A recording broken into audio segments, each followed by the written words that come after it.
Hello, my name is ginoschiavone and I am going to give you a continuous professional development session on vision, mission and planning and how to audit these for an educational institution.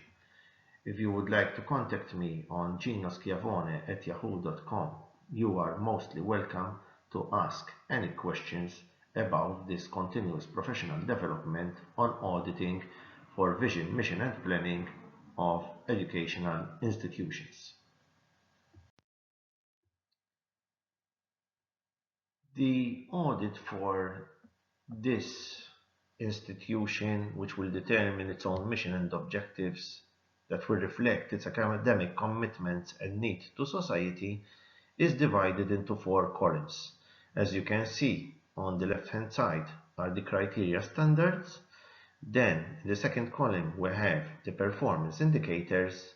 Third column you will have the evidence, and the last column performance measure, where you will tick if it is excellent, good, marginal, unsatisfactory or even fails to meet the criteria. So in standard 1.1 the institution has a stated vision and mission that is supported by specific and clearly defined goals and objectives within the context of national development priorities and the latest international trends in education. So you will have to look at your national law, your national act of your country in order to benchmark what the institution has as a mission with what the education law in your country is saying.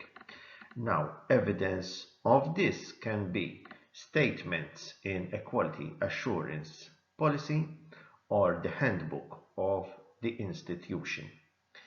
But nowadays, if you look at 1.1.2, it is not just necessary to benchmark with a national priority, but also with an international vision or international trends in education. And this might be found in your corporate or strategic plan, or as well in the handbook of the institution. You might also have board meeting minutes as evidence that your educational institution has discussed which international trends are applicable and fit for purpose for your type of educational institution. It's very important that the vision and the mission, as stated in 1.1.3, are known to all stakeholders, and therefore you must have evidence that you have met all these stakeholders, you carried out meetings, you have the minutes for these meetings, and there was interaction with staff, students, and other stakeholders, including the general public. It's important that an institution will communicate somehow to the general public to get feedback from the general public before they actually publish the mission, vision, and also the strategy. The mission statement and objectives are regularly reviewed and revised by the institution, and therefore you have to have a policy and a procedure for actually doing this. There must be a process in place for obtaining feedback from stakeholders in order for you to revise the mission statement. This is important, and therefore you must have as evidence either feedback forms that you would have distributed and a way how to receive them and how long will it take and who is responsible to see these feedback forms and where these are discussed. You might have workshops within your educational institution, or you might have minutes of various committees dealing with the feedback process. This is important because the mission statement can change over the years. It is not something written in stone.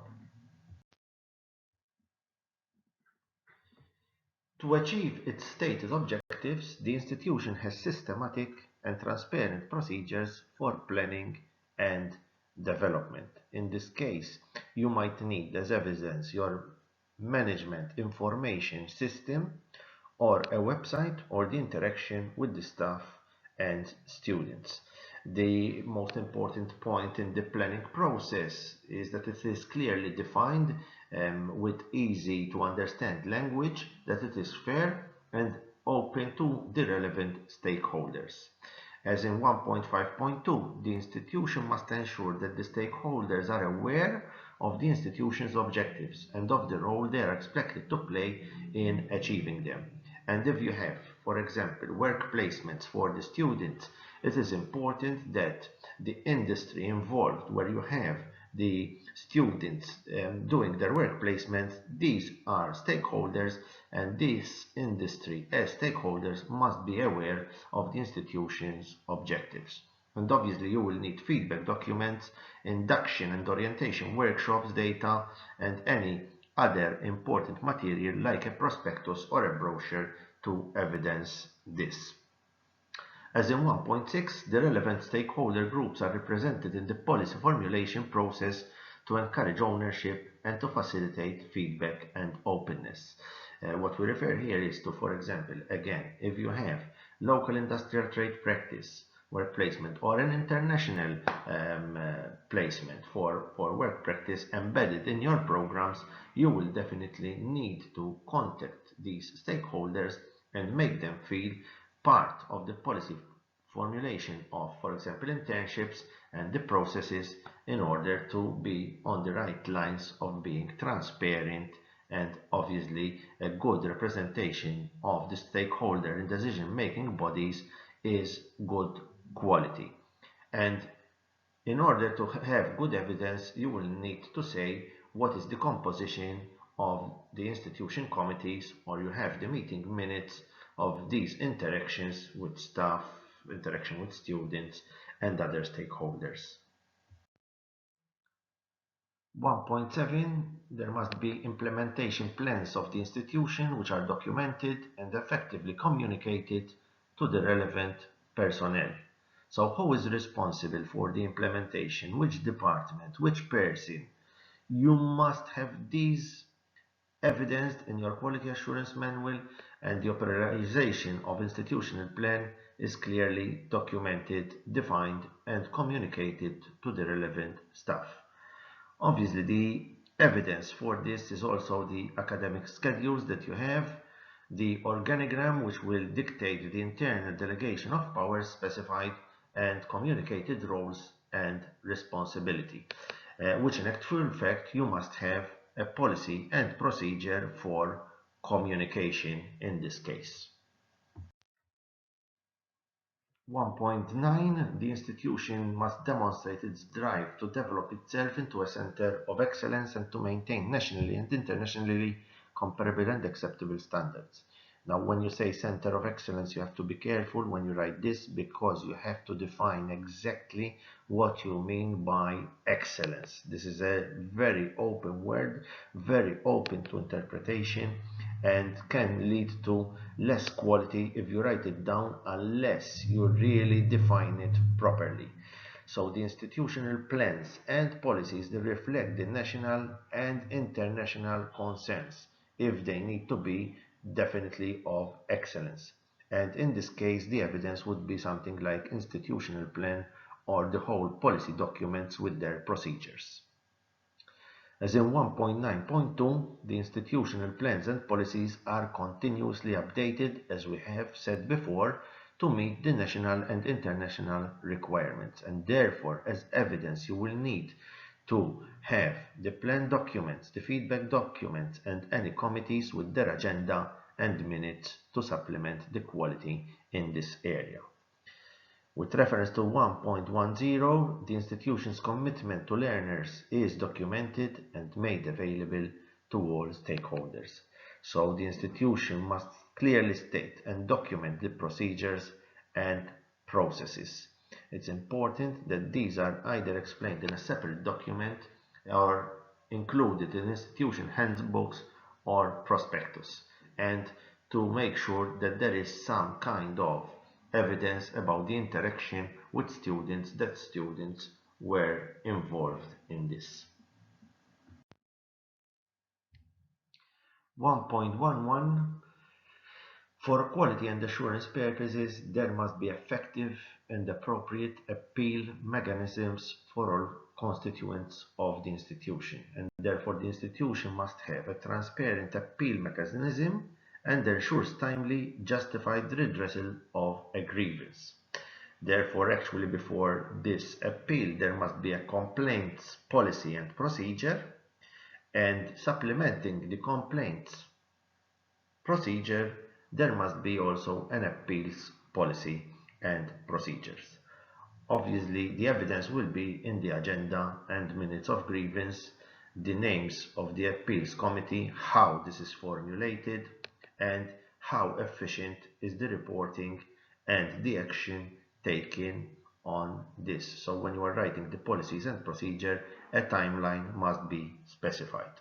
As in 1.1.2, the institution's commitment to diversity and inclusion will also be reflected in the admission policies, and therefore the admission policies must be clear also for foreigners, and this can be evidenced through prospectuses, mission details, institutional research data, and interaction with students as well. So the institution provides timely, accurate, and clear instructions regarding its credit transfer policies and practices. So there is an effective and accountable mechanism for the communication and dissemination of information about credit transfer policies and practices at all levels. And usually this is found in the prospectus because this is important information also for prospective students. It's important to be made public.